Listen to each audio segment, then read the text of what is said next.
All right. Up next, we have Michael Zimmerman from ODOT Region 1.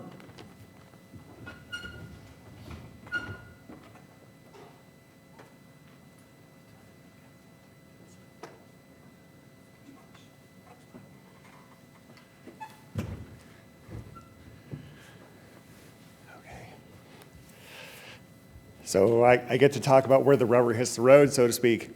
And that is what we do with some of, working in an environment with debris flows and keeping our infrastructure open. So like Bill mentioned, I work in ODOT Region 1, which is the green outline. Portland metro area, Columbia River Gorge is what I'm mostly going to talk about, Hood River Valley and around Hood River, but also Clackamas River Highway, which I will make a side trip to talk about some of the landslides and debris flows we're seeing there, because it really informs what's going on in the gorge, I think. Some interesting stuff. So we've got the Riverside and Eagle Creek fire. Eagle Creek being Columbia River Gorge, and Riverside being Clackamas River Highway. And this really shows what we've got. We've got a thin ribbon of infrastructure. We've got the historic Columbia River Highway, the Union Pacific Railroad, and I-84 all crunched together. This is one of our debris flow sites. I'll get back to. This is Mosquito Creek. You've already seen some of this in some of the previous talks. I'll get a little more about it. And I mentioned this is Portland's playground. That comes with some sense of, we'd like to see it green. There are some things that come along with being in the scenic area. But if people go out there recreating with the expectation that it's a city park, it's a different level of safety mentality. This is wilderness. We just happen to have infrastructure smashed up right against it.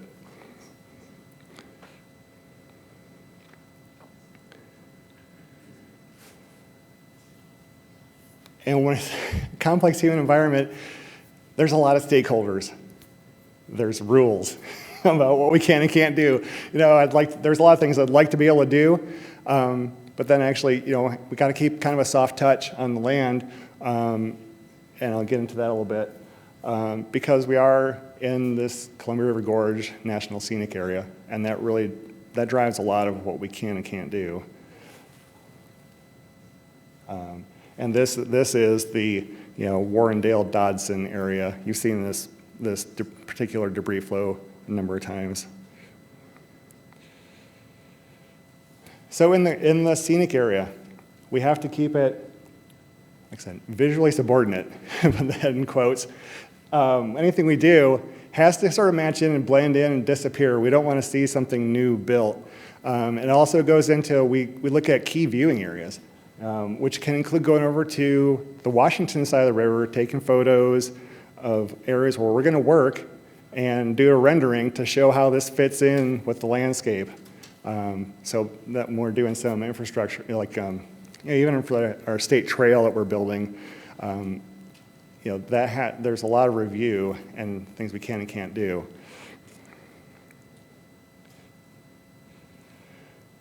So, and those also had debris flow, but there are some other geologic hazards or post-fire hazards I want to talk about.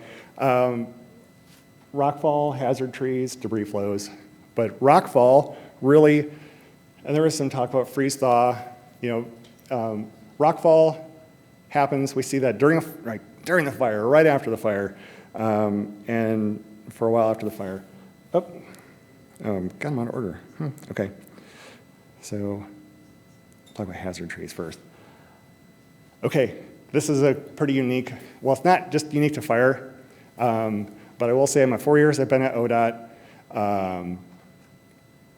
trees coming from way up on the slopes are tied in fatalities in Region 1 with debris flows.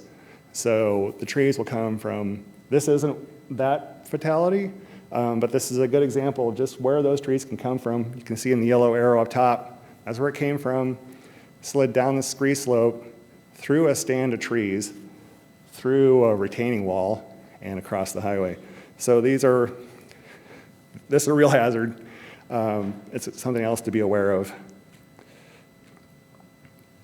and rockfall. That's where I started talking about the freeze thaw and things like that. And just a lot of these slopes are really like scree slopes, talus slopes. They're at the angle of repose, or they're a little steeper because they had a vegetative assist. Well, you burn that vegetation off, and now it's steeper than it really wants to stand. And so even like we've seen with trail work being done up above the historic highway, you just touch rocks, and it just sheds and sheds and sheds more rocks down the hill. It's so sensitive. So that speaks to how much the rockfall and this raveling debris could be filling up side channels, building up towards debris flows. So what we can do about it, and I'll say, okay, so we can put up rock fences. That's rockfall fences. Those are a little intrusive. We try to color them as best we can, but really that's the best solution to stop big rocks. And then you can see that's the photo on the right is a consequence of a rockfall. That's a big one that's not post-fire, but just give an example of what we see in the gorge. And it plowed through a rockfall fence that's along the historic highway. Parts of it made all the way down the highway, and I almost say, fortunately, the car hit the rock instead of the rock hitting the car. But that's the reality of, some of these hazards we're dealing with, the consequences are real and they're severe. If the hazard intersects with a person, so to speak. So the debris flows. It's geology. Really, I'm seeing some of our debris flows really landslide driven or weathered rock zones, but then I put in there geology. You got to have the geology that develops the soils and debris that is susceptible to be incorporated into or triggering a debris flow, and then topography to get your susceptibility, and then everything else that's been talked about here. I think with burnt forest, that really plays into the triggering side of things. And then, so we've got, but that's one of the things we've seen in the gorge. The historic highway, there's lots of extra culverts, it seems like, but the historic highway was built in the 19-teens, just a couple years after a fire. And now that we've had the Eagle Creek fire, you start to see streams with more water flow. So here's a little diversion down to Clackamas River Highway. This is a new site, a new debris flow site on June 6th of last year. So it's an atmospheric river event, but it was kind of odd for June to have a new debris flow site. But there it is.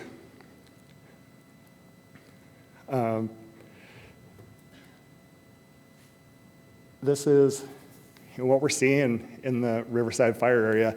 This is like a Where's Waldo of Where's the Living Tree, and I don't know that Waldo made it to the picture here. That's Fish Creek drainage. Fish Creek has a history of big debris flows after clear cut, and this is just as severe as any clear cut. So Fish Creek is going to be an interesting one to watch. This a little further up, this is across from Three Links Power Station. But again, it's just all the water at the trees were sucking out of the ground, or slowing down infiltration. That's all gone. It's a new hydrologic, whether it's groundwater or surface water. It's a whole new regime.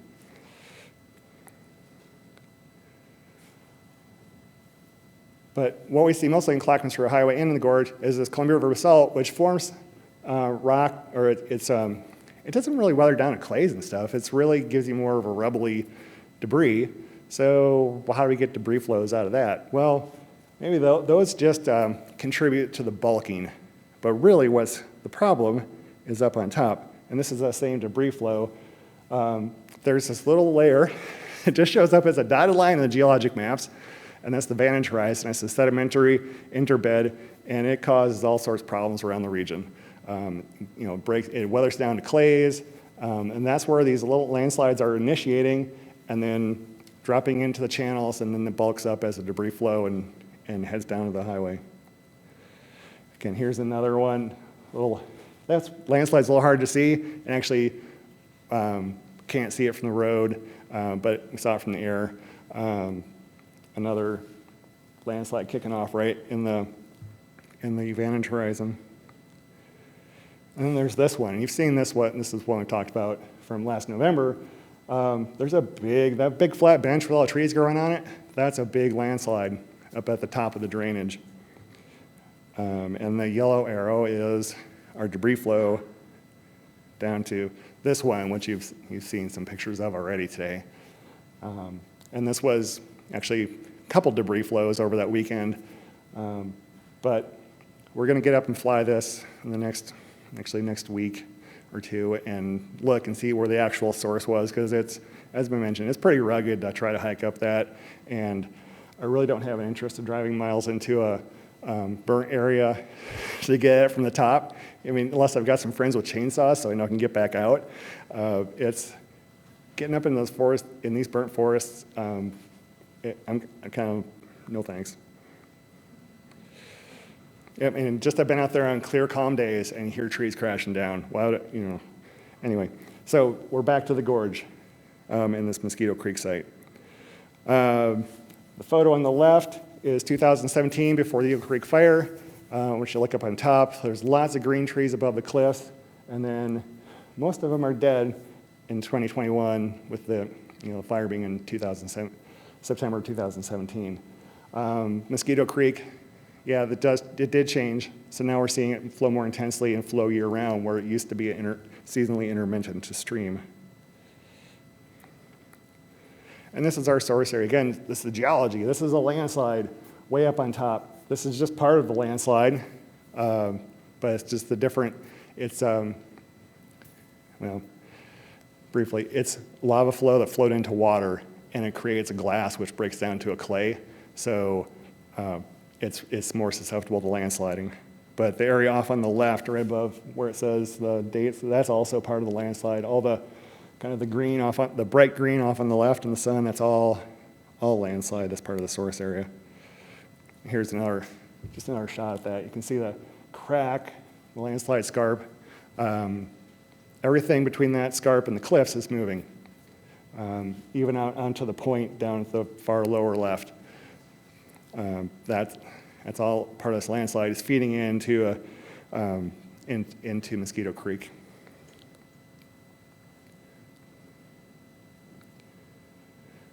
And it wasn't just one debris flow.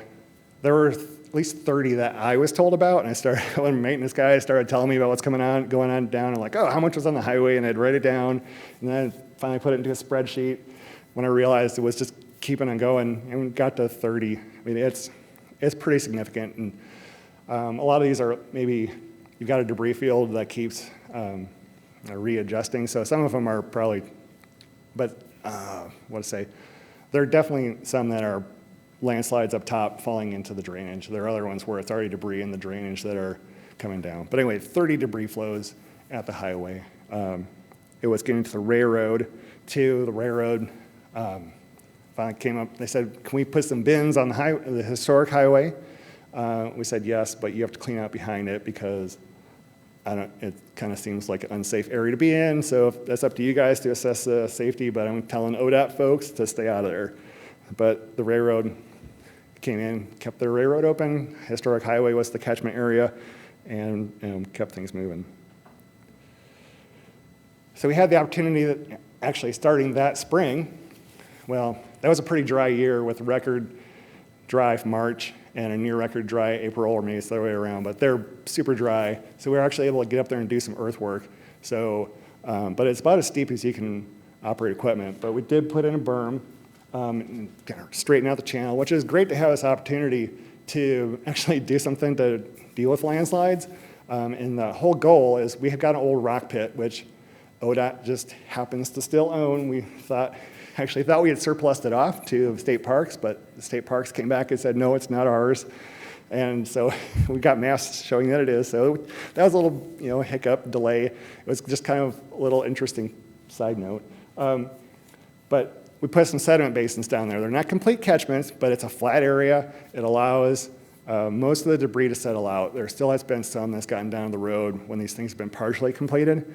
But it's just, it's just muddy debris. It's not the big rocks and the bulk of the debris.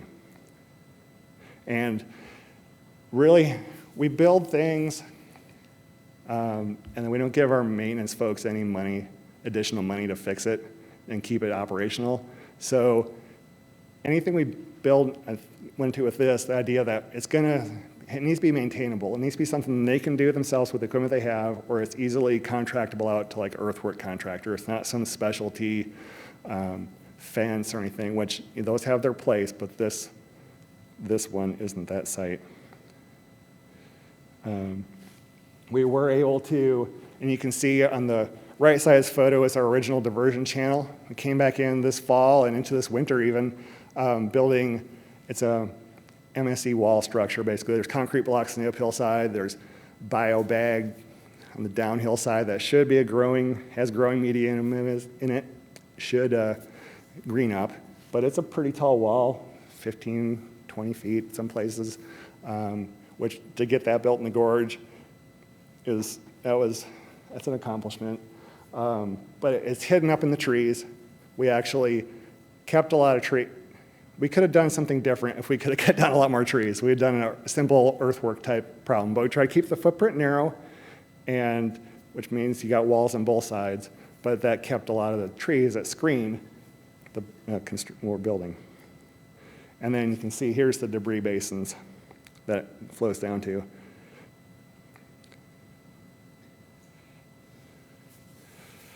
Okay, so the Dodson debris flows, you've seen some photos of this. I want to talk about this a bit. Yeah, it's got a history of massive debris flows. This is one of our just repeat offenders. Whether or not it's been burnt, it's going to have debris flows. But it's a good, anyway, it speaks to what, after the 96 floods and debris flows, there was some consideration like, well, what can we do to contain these things? And you basically need 1 million cubic yard storage area for each of 6 different channels. So that's not going to happen in the gorge. But maybe we could do something else. Maybe we could put in some advanced warning. There are some other things we could do, because it's either we scoop it up and wait, or try something different. But we're not going to build some big infrastructure there. And then there's also consideration of, where's the money coming from? The buckets of money. And Federal Highways has been a great partner for the emergency response and source of funding. But really, we try to get all that done in two years. ODOT doesn't like to ask for extensions. We will, but we try not to get past the 3-year point after an emergency. But as we talked about debris, and Bill mentioned, debris flows take a while to develop. So we might be seeing those after kind of that opportunity for funding has passed. But then again, that might be a new emergency, I guess. So we can't make things better, most cases. But we have made the argument that there has been, the fires have increased hazards, rockfall hazards and debris flow hazards. And so really we're looking at a different, we're not mitigating to the same baseline. We're trying to mitigate the new baseline. But that's got to be something you can see happening. It's not something you think is going to happen in the future. And then how do we use this research work? Because that's a lot of great work, and it's all coming together into some models. I've talked to our maintenance crews about debris flow safety. About we don't go in at night. We don't. You got to be aware it can come down on multiple channels, come down multiple pulses on the same channel. This photo, when this was taken, you can see the cluster of cars down the intersection, the white vehicles down there. I'm furiously texting to the ground, hey, you guys got to move because you're underneath Butcher Creek, which has its own rock dam up in the channels, and it has a history of filling up that intersection infield itself. So, and that goes to where do we put our emergency operations center? But also, you think, there isn't equipment in the middle of that digging out, and unfortunately there is. There is a woman buried in there. We don't really know where the car is, so, but the reason we got helicopter photos is we're going up there to look to see what else is going on before we rush in. So just knowing how these things work. And then planning, are we going to put in, some of these sites, maybe some bigger culverts that are easier to maintain, things like that. And then it just helps us talk to our neighbors. A lot of these problems are problems that start off definitely off the ODOT right-of-way upstream. So we're just on the receiving end of it. So we really got to go talk to our neighbors about what can we do together to solve some of these problems. That's it.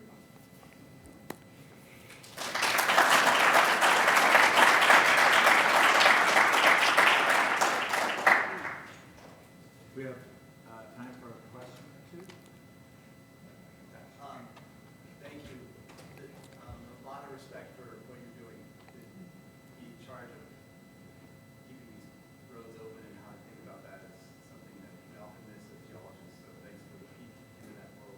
Yeah. I'm wondering along those lines, you talked about all the mitigation that was done in Mosquito Creek, and the structure is substantial. And what separates that from Dodson, where we have had less frequent but also fatal slides? Sort of, where's the line in terms of, in your mind, about where basins, retaining structures and so forth can go and not? And how does that decision happen at Dodson versus Mosquito Creek? Okay, yeah, and the question was, why at Dodson have we not done any structures or basins or sediment retention, where we're doing it at Mosquito Creek, which is a smaller site. Mosquito Creek was the opportunity. We've got a hole in the ground from an old quarry. We've got a flat area. I never knew it was there until these things happened. It's out of sight. So as opposed to Dodson, the structures it would take are just, they would be very obvious on the landscape. So, I don't see that we're ever going to get there, be allowed to do that. But then, I could talk about some other things about where our safety dollars are best spent. Is it honestly, is it intersection improvements, stopping crossovers? Because if it's not emergency, it's coming out of the safety bucket of money, and there's only so much of that. And you look at what's the most likely event that's going to, that's going to be beneficial for that money. So that's a tough one to swallow sometimes as a geohazards professional. I have a question. At Dodson, it looked like there were a couple of structures in that flat area, but that looked like a fair amount of accommodation area. What about the idea of buying out properties or getting, the massive hazard with a couple structures? And those people want to be safe, presumably, and they have long roots there, but it's like, that is the accommodation area. Yeah. The question is, what about at Dodson? Why not buy out and buy out the people that live there and use that land to accommodate debris flows and catch the sediment there? And I think my understanding, what I've been told, is that agencies have first right of purchase on new land transfer, land sales in the area. And if you look over the years, houses just keep disappearing. Debris flow happens next door, and someone's like, I'm out. And it gets bought by Multnomah County, or it gets bought by the Forest Service, is what's happened. It's steeper than it looks like from the air, and those debris flow, really, the interstate is the first real flat ground. And so that's where things are going to stop. But I agree, that neighborhood is the highest stakes casino in the state. People go to sleep every night betting on whether or not there's going to be a debris flow. So, but if you have riverfront property in Warrendale and you sold it, you'll never get something like that back. So people hold on tight to it. Yeah. Thinking about putting in tunnels in some of these high-risk areas, is that So the question is putting in tunnels in some of these high-risk areas, and it's just a massive amount of infrastructure, and I think it's just the cost of it. That would work, but it's just a matter of getting the money for that. Yeah. Oh.